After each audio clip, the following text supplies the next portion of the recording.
December 1944. 20,000 feet above occupied Europe, the lead bomber of a B-24 formation suddenly breaks left. No radio warning. No signal from command. Just a sharp, inexplicable turn away from the planned flight path. Behind him, 19 other Liberators follow without question, their pilots confused but obedient. 90 seconds later, the sky where they would have been erupts in black smoke and shrapnel, a coordinated flak barrage so dense it looks like charcoal. In the debriefing tent, when the group commander asks how he knew to turn, the young pilot can only say, "I had a feeling." His squadron thinks he's losing his grip on reality. Command thinks he's making tactical decisions based on hunches. But the mathematics are undeniable. 19 aircraft, 90 men, alive because one pilot made a call that defied every rule in the book. If you're enjoying this deep dive into the story, hit the subscribe button and let us know in the comments from where in the world you are watching from today. The winter of 1944 is the bloodiest season in the air war over Europe. Every day, hundreds of Allied bombers penetrate deeper into the Reich, escorted by fighters stretched to their operational limits. Every day, the Luftwaffe rises to meet them with veteran pilots flying from hidden airfields, coordinated by ground controllers who have turned anti-aircraft defense into a science. The numbers tell the story. In November alone, the 8th Air Force loses 185 bombers. December promises to be worse. The 458th Bomb Group operates from Horsham St. Faith, a muddy airfield in Norfolk where the wind never stops and the fog never fully lifts. The Liberators sit in revetments, their olive drab paint streaked with oil and frost. Ground crews work through the night, loading 1,000-pound bombs into aluminum bellies, checking engines that must run flawlessly for 8 hours at a time. The smell is aviation fuel, cordite, and wet wool. In the briefing huts, intelligence officers point to maps with clipped precision. The targets are deeper. The opposition is coordinated. Survival depends on formation discipline and not doing anything unexpected. Second Lieutenant Walter Beck sits in the front row, notebook balanced on his knee. 21 years old, thin-faced, steady hands. He listens with the intensity of a man who understands that details save lives. His squadron mates notice how he asks questions after briefings, not about tactics or targets, but about weather patterns, radar coverage, flak concentrations. He sketches timing diagrams in his notebook, calculating fuel consumption against headwinds, studying the mathematics of staying alive at altitude. They call him the engineer, not because of his training, but because he thinks in systems, variables, probabilities. Beck grew up in a small farming town in Utah where the sky was always empty and the horizon always visible. His father raised cattle. His mother taught school. The house smelled like bread and hay and the particular quiet that comes from living where your nearest neighbor is 2 miles away. He was the kind of boy who built radio sets from parts catalogs, who understood that everything had a logic if you looked closely enough. When the war came, he enlisted not from patriotism, but from a kind of intellectual curiosity. Aviation was applied physics. He wanted to see if the theory matched the reality. Flight training was in Texas, where the heat shimmers made the runway look like water. He soloed in 9 hours. His instructors noted his precision, but worried about his temperament. He flew with mechanical exactness, never pushing aircraft past calculated limits, never taking risks that weren't mathematically justified. In formation flying, he held position with computer-like accuracy. In navigation exercises, his dead reckoning was consistently within a half-mile of actual position. But in simulated combat, he hesitated. He overthought. He made decisions like an engineer, not a warrior. His final instructor wrote in his file, "Technically proficient, lacks combat instincts, may hesitate under pressure." Beck graduated in the middle of his class and was assigned to B-24s. Heavy bombers suited his temperament. Formation flying, systems management, mathematical precision. He arrived in England in the summer of 1944 when the air war was becoming an industrial process. Inputs and outputs, loss rates, and replacement schedules. If this history matters to you, tap like and subscribe. Beck's first missions are routine in the way that flying into enemy airspace can be routine. He flies formation. He follows flight plans. He returns with all engines running and all crew members accounted for. Other pilots accumulate stories, near misses, engine failures, fighters that came too close. Beck accumulates flight time and fuel consumption data. He logs weather patterns and flak accuracy. He maps the geometry of survival, one mission at a time. But Beck notices something his squadron mates miss. The Luftwaffe is changing.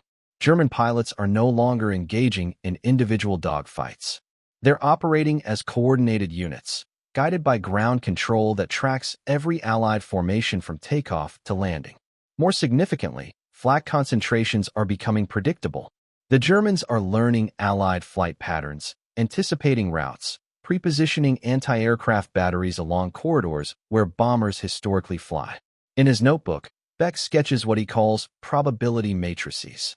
If Allied formations consistently use the same approach routes, turn at the same navigation points, and fly at the same altitudes, then defense becomes a matter of mathematics. Position flak batteries where formations will be, not where they are. The revelation troubles him. Predictability equals vulnerability. And the 458th Bomb Group, like every other unit in the 8th Air Force, is becoming dangerously predictable. He mentions this to his flight commander, a major from Oklahoma who has survived 43 missions through a combination of skill and stubbornness. The major listens politely, then tells Beck to focus on his assigned duties. The flight plans are developed by experts who understand the tactical situation better than a second lieutenant with 15 missions. Beck nods and returns to his notebook. He doesn't argue, but he doesn't stop thinking. December 12, 1944. The target is the synthetic oil plant at Merseburg, a facility so heavily defended that bomber crews call it Murder Bay. The briefing is routine: altitude, course, timing, expected opposition. Heavy flak over the target. Probable fighter attacks on withdrawal. Expected losses, acceptable. Beck studies the flight path on his map. The approach route is identical to the mission flown 4 days earlier, which was itself identical to the mission flown the week before that. Same navigation checkpoints. Same altitude changes. Same radio frequencies. The formation takes off before dawn. 48 B-24s climbing slowly into the gray English sky. Beck flies in the lead element, responsible for navigation and formation timing. His crew has flown with him for 6 months. Bombardier, engineer, radio operator, for gunners who trust his judgment enough to follow him into flak fields and fighter attacks. They call him steady, reliable, the pilot who brings everyone home. The flight east is routine. They cross the channel at Angels 22, climb to operational altitude over Belgium. Radio chatter is minimal. Eyes scan the empty sky, searching for the glint of canopy glass, the black speck that grows into danger. Below, the winter landscape is white and silent, farmland covered in snow, roads dark as pencil lines. They reached the initial point, the navigation checkpoint where formations turn toward their targets. Beck checks his instruments. Fuel consumption is nominal. All engines running smoothly. Formation integrity is tight. According to the flight plan, they should turn southeast at 1,047 hours, descend to 25,000 feet, and begin the bomb run 15 minutes later. Standard procedure. Proven tactics. The same approach every heavy bomber group has used for the past month. Beck looks at his watch. 1,046 hours. 30 seconds to turn. He reaches for the radio microphone to call the course change. Then he stops. Something is wrong. Not mechanically wrong. All his instruments read normal. Not tactically wrong. The formation is exactly where it should be. But something feels wrong in the way that ice feels wrong before it breaks, in the way that silence feels wrong before thunder. He cannot explain what happens next. Later, in debriefing, he will describe it as intuition, though that word feels inadequate. It is more like a certainty that arrives fully formed, without explanation or justification. The planned route is wrong, not tactically unsound. Wrong in the way that walking into a trap is wrong. If they turn southeast toward Merseburg, following the identical path used on the previous mission, they will fly into something that is waiting for them. 1,047 hours. Beck keys the radio. Blue leader to all elements. Course change. Turn right to heading 090. Climb to Angels 26. The response is immediate and confused. His wingman radios back. Blue leader, say again? Did you say turn right? Beck's bombardier, monitoring the interphone from the nose compartment, asks, Skipper, that's not the briefed route. We're supposed to turn left. Beck knows they're right. He knows he's violating every principle of formation flying, abandoning a flight plan that was developed by experts who understand the tactical situation better than he does. He knows his squadron mates will think he's lost his nerve, that he's making decisions based on fear rather than logic. He keys the radio again. Blue leader to formation. I say again, turn right to 090. Execute immediately. The 19 other Liberators follow without further question. In bomber formations, the lead aircraft is the formation. Where it goes, they go. Even if the route seems wrong, even if the heading contradicts the brief plan, you follow the leader because the alternative, scattered individual aircraft, is death. They turn right, away from Merseburg, climbing toward the northeast. Beck feels the weight of 19 aircraft following his decision, 90 men trusting his judgment without understanding his reasoning. He doesn't understand it himself. He has no tactical justification for the course change, no intelligence that suggests the original route is compromised. He has only the certainty that turning left would have been wrong in a way that would have killed them all. 2 minutes later, radio operators in the formation pick up German transmissions. Panicked voices speaking rapid German, ground controllers coordinating with anti-aircraft batteries. The intercepts are fragmentary, but the message is clear. A massive flak concentration had been positioned along the original flight path. 48 heavy guns arranged in a killing box precisely where Beck's formation would have been at 1,049 hours. The radio operator in Beck's aircraft, a staff sergeant from Kansas who speaks enough German to understand tactical communications, monitors the frequency and reports to Beck over the interphone. Skipper, they're calling for fire control to shift northeast. Sounds like they were expecting us somewhere else. Beck alters course again, heading due east now, using cloud cover to mask their approach. They are 20 minutes behind schedule, flying through airspace that no Allied formation has used in the past month. Below, German radar operators lose track of them in ground clutter. Anti-aircraft batteries remain positioned along the expected route, their guns aimed at empty sky. They reach Merseburg from an unexpected direction. The synthetic oil plant spreads below them, a complex of towers and pipelines that produces the high-octane fuel German fighters need to stay airborne. Flak rises to meet them, but it is scattered, uncoordinated. The gun crews are repositioning their weapons, trying to track targets approaching from the wrong direction. Beck's formation bombs from 26,000 feet, drops 48,000 pounds of high explosives with minimal opposition, and turns for home. The return flight is routine in the way that survival feels routine after you've escaped something that should have killed you. They cross back over Belgium, descend through cloud layers, navigate by dead reckoning to the English coast. No fighters intercept them. No flak bursts track their course. They land at Horsham St. Faith as the winter sun sets. 48 aircraft with 90 men who don't yet understand how close they came to dying. Beck shuts down his engines and sits in the cockpit for a moment, listening to the metal contract as it cools. His hands are steady. His instruments all read normal. His fuel gauges show enough reserve for another hour of flight. Everything is exactly as it should be, except for the 90 men who are alive because he made a decision that violated every rule in the tactical manual. The debriefing is held in a Quonset hut that smells like coffee and cigarettes. The group intelligence officer, a major who has listened to hundreds of mission reports, takes notes as Beck describes the course changes. Other pilots confirm the sequence of events. The radio intercepts are analyzed. Reconnaissance photographs show the bomb damage at Merseburg. Everything is documented with military precision. But the central question remains unanswered. How did Beck know to turn right? If you find this story engaging, please take a moment to subscribe and enable notifications. It helps us continue producing in-depth content like this. The group commander, Colonel James Thompson, is a West Point graduate who has flown bombers since before the war. He understands tactics, logistics, the mathematics of loss rates. He asks Beck to explain his decision. Beck tries. He talks about formation patterns, predictable routes, the logic of defensive positioning. But when pressed for specifics, what intelligence suggested the original route was compromised? What tactical factor prompted the course change? He has no answer that satisfies military doctrine. Finally, Colonel Thompson asks directly, "Lieutenant, what made you turn right?" Beck looks at the map spread on the table, at the course lines and checkpoints and symbols that reduce aerial warfare to geometry. He thinks about probability matrices and flight patterns and the mathematics of staying alive at 25,000 feet. But those aren't the reason he turned right.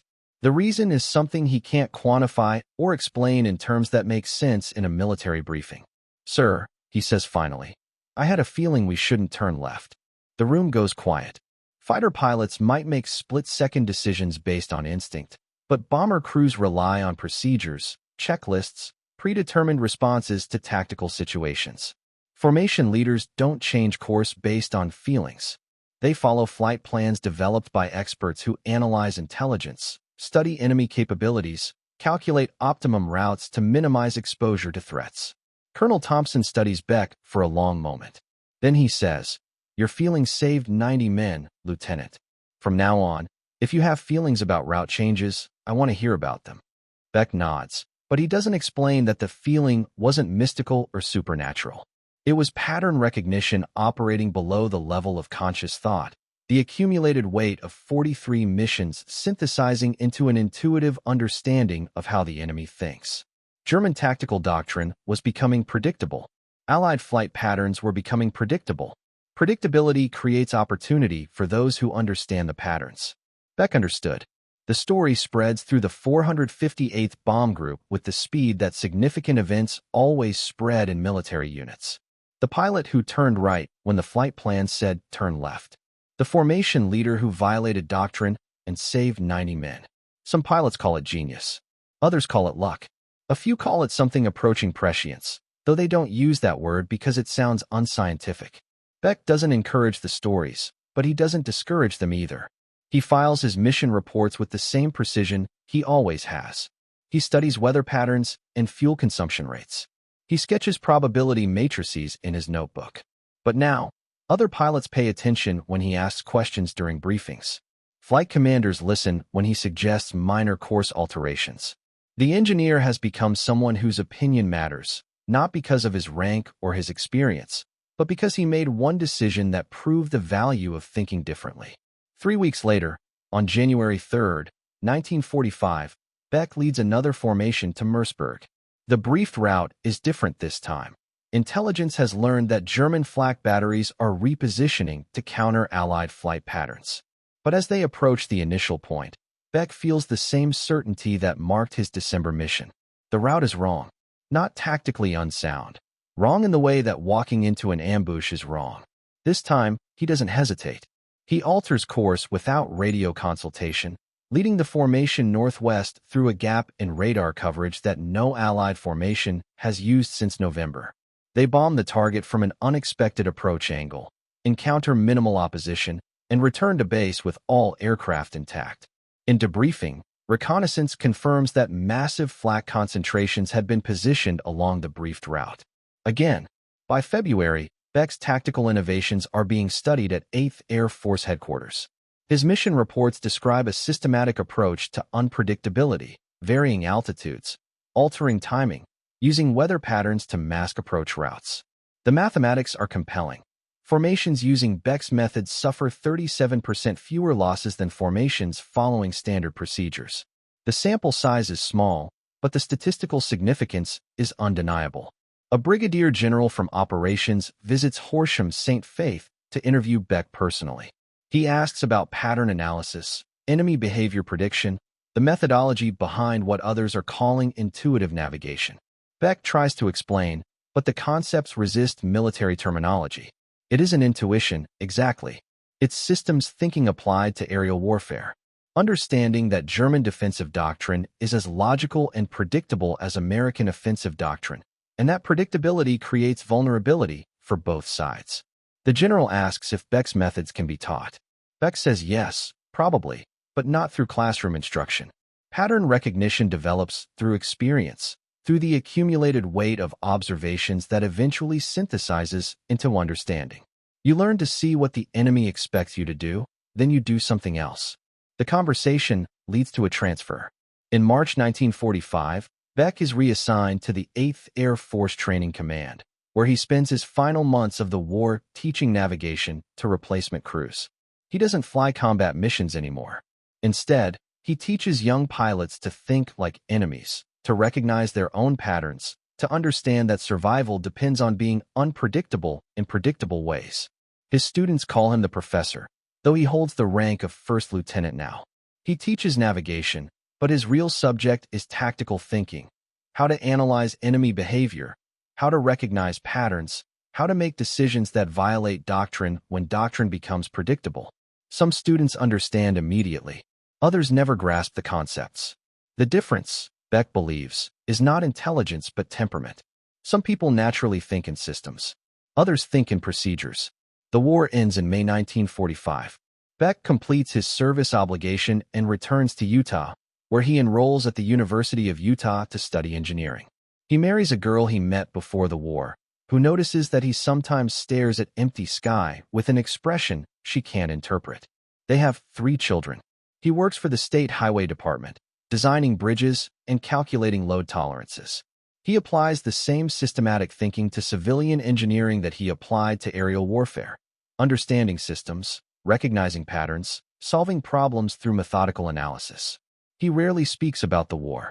When pressed, he describes it as a problem-solving exercise conducted under time pressure with incomplete information.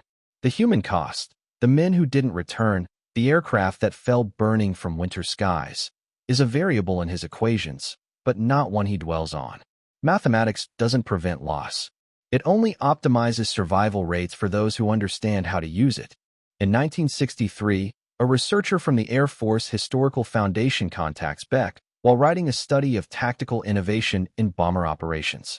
The researcher has analyzed mission records from the 458th Bomb Group and identified statistical anomalies in Beck's formations. Loss rates significantly below group averages, target success rates significantly above. The numbers suggest systematic rather than random factors. The researcher wants to understand Beck's methodology. Beck agrees to an interview. He answers questions carefully, precisely, with the same methodical clarity he brought to navigation problems 20 years earlier. The researcher asks if Beck considers himself a tactical innovator. Beck says no. He says he was a navigator who paid attention to patterns. Most people see individual events, one mission, one course change, one decision. Beck saw sequences, relationships, the logic that connects events across time. The researcher asks what Beck learned from the war. Beck is quiet for a long moment, choosing his words carefully. Then he says that the most dangerous enemy is your own predictability. If you always do what doctrine says you should do, you become predictable. If you become predictable, you become vulnerable. The key to survival, in aerial warfare or any other complex system, is being unpredictable in logical ways. Make decisions your enemy doesn't expect, but base those decisions on sound reasoning rather than randomness. The interview is published in a quarterly journal that 14 people read. Beck returns to his work at the Highway Department, where he designs bridges that will carry traffic loads efficiently for 50 years. He calculates stress tolerances and safety margins with the same precision he once applied to fuel consumption and navigation timing. The problems are different, but the methodology is identical. Understand the system, recognize the patterns, solve for the variables that matter. Walter Beck dies in 1987 at the age of 64. His obituary in the Salt Lake Tribune mentions his service in World War II and his career as a civil engineer. It does not mention the course change that saved 90 men, the tactical innovations that reduced loss rates, or the methodology that taught a generation of navigators to think like enemies. His flight logs and training materials are donated to the Air Force Academy, where they sit in a climate-controlled archive in Colorado Springs. Occasionally, military historians request access to Beck's records. The documents are still clear, the handwriting still legible, the mathematical calculations still sound. Modern warfare is different. Satellite navigation has replaced celestial fixes, computer systems have replaced slide rules, guided weapons have replaced formation bombing. But the fundamental principle remains unchanged. In any complex system involving human opponents, predictability equals vulnerability. Current Air Force doctrine includes tactical flexibility as a core principle. Flight plans are treated as guidelines rather than fixed requirements.